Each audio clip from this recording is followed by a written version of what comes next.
పక్షవాతం వచ్చింది. సడన్‌గా పడిపోయిండు షాప్‌లోనే.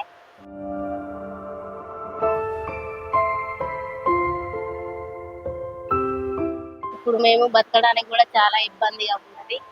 షాప్‌లో గూడా డబ్బులు జీతం గూడా ఏమి ఇస్తలేదు.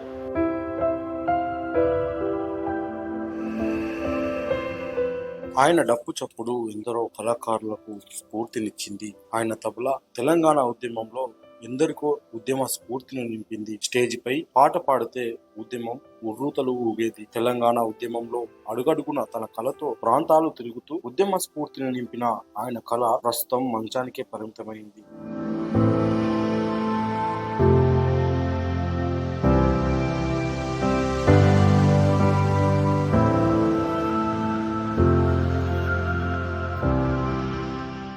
ఉద్యమ స్ఫూర్తిని నింపిన డప్పు చప్పుళ్ళు ఇప్పుడు మూగపోయాయి. ఉద్యమ స్ఫూర్తిని రగిలించిన ఆయన పాట కనీసం అక్షరాలు కూడా పలకలేకపోతుంది.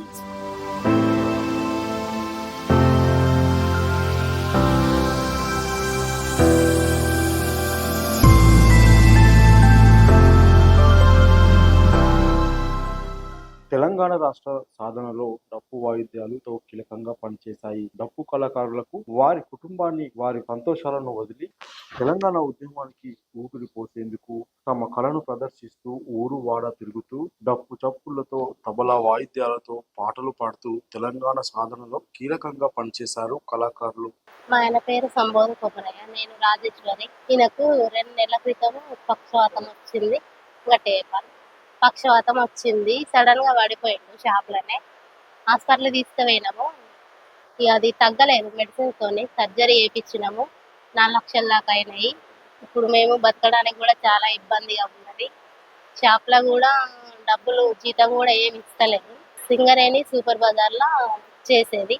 ఇగ అదే జీతంతోని బతికేది. ఇప్పుడు మాకు అంటే ప్రోగ్రామ్స్ ఎక్కడనన్నా ఉంటే పోయేది గానీ, ప్రోగ్రామ్ లేనప్పుడు ఇంటి దగ్గర జాబ్ రావాలనే పోరాటం చేసిండు. కానీ రాలేదు. హైదరాబాద్ కూడా పోయి వచ్చిండు 4, 5 సార్ల. తిరిగిండు కానీ రాలేదు. జాబ్ రాకపోయిన వల్ల ఇక రమేష్ అన్నకే చెప్తే రమేష్ అన్న ఈ పని చూసిండు, పెట్టించిండు. ఇక ఆ పని చేయడం వల్లనే మేము బతుకుతున్నాం. ఇప్పుడు ఇట్లా అయిపోయింది ఇక.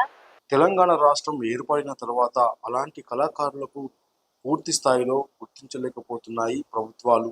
పెద్దపల్లి జిల్లా గోదావరిఖని జనగామ గ్రామానికి చెందిన సంబోధుల కొమరయ్య నాటి తెలంగాణ ఉద్యమంలో కళాకారుడిగా కీలకంగా పనిచేశారు. రాష్ట్రం వచ్చేదాకా తన పాటలతో ఉద్యమ స్ఫూర్తిని రగిలించాడు. తెలంగాణ రాష్ట్రం ఏర్పడిన తర్వాత కళాకారుల సంక్షేమం ఏర్పాటు చేసి అందులో తెలంగాణ కళాకారులను గుర్తించి ఉద్యోగాలు కల్పించిన అందులో కొమరయ్యకు మాత్రం న్యాయం జరగలేదు. అప్పటి కాలం నుండి మంచాన పడే వరకు కూడా నాయకుల చుట్టూ తిరిగి తిరిగి అలసిపోయాడే తప్ప గుర్తింపు మాత్రం లభించలేదు. కుటుంబ పోషణ కోసం స్థానికంగా ఉండే సూపర్ బజార్లో పనిచేస్తూ కుటుంబాన్ని పోషిస్తూ వస్తున్నాడు. మాకు ఆర్థిక సహాయం చేయాలి. మరి షాపుల పనికాడ ఇప్పుడు ఆయన పోలేని స్థితిలో ఉన్నాడు కాబట్టి ఇక ఆయన అంతకు నన్ను పెట్టుకోవాలి. ఇక బతకడానికి ఇక ఏదన్నా ఒక పని చేయాలి కదా. 2 నెలలకు మాట వస్తుంది అన్నారు. ఇక కాలు చేయంటే ఇక 5, 6 నెలలు పడుతుంది అన్నారు. కానీ ఇక పని చేసే అంత ఇప్పుడే లేదు. ఇంకా సంవత్సరం పడుతుంది ఇక చిన్నగా ఏదన్నా పని చేసుకోవాలన్నా కూడా. అసలే పేదరికం. రోజు నెలంతా కష్టపడితే వచ్చే చాలీచాలని వేతనంతో అరకొర జీవితాన్ని గడుపుతున్నారు కొమరయ్య కుటుంబం.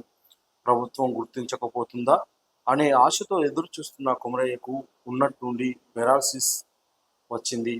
బ్రెయిన్లో బ్లడ్ క్లాట్ అవ్వడంతో సర్జరీ తప్పనిసరి అని వైద్యులు సూచించడంతో ఉన్నవన్నీ అమ్ముకొని వైద్యం చేయించారు.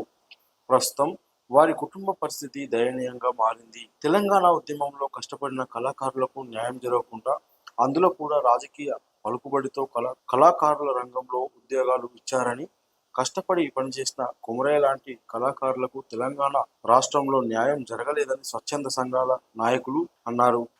కళ కోసం కాదు, కళ ప్రజల కోసం అంటూ ఆయన జీవితాంతం పాటల రూపకంగా మంచి గాయకుడు, కళాకారుడు. ముఖ్యంగా తెలంగాణ రాష్ట్ర సాధన కోసం ఉద్యమంలో కీలక పాత్ర. మరి గోదావరిఖని పోరాటాల పురిటిగడ్డ, పారిశ్రామిక ప్రాంతం గోదావరిఖనిలో మరి ఉవ్వెత్తున ఎగిసిన ఉద్యమంలో మరి సంబోధు కొమరయ్య ప్రజానాట్య మండలిలో పనిచేస్తూ బ్రతుకు తెరువు కోసం సింగరేణి కాంట్రాక్ట్ కార్మికుడిగా సూపర్ బజార్ RG1లో కూలీగా పనిచేస్తూ జీవనం కొనసాగిస్తున్న తరుణంలో పూర్తిగా అనారోగ్యంగా ఒకేసారి మరి పక్షవాతం రావడంతో ఆ కుటుంబం రోడ్డున పడడం నిజంగా బాధాకరం. ప్రభుత్వం మారిన ఉద్యమకారుల జీవితాలు మాత్రం దయనీయంగా మారుతున్నాయని, ఇకనైనా రాష్ట్ర ప్రభుత్వం తెలంగాణ ఉద్యమంలో కళాకారుడిగా పనిచేసిన కొమరయ్యను గుర్తించి ఆదుకోవాలని స్వచ్ఛంద సంస్థ నాయకులు మద్దెల దినేష్ డిమాండ్ చేశారు.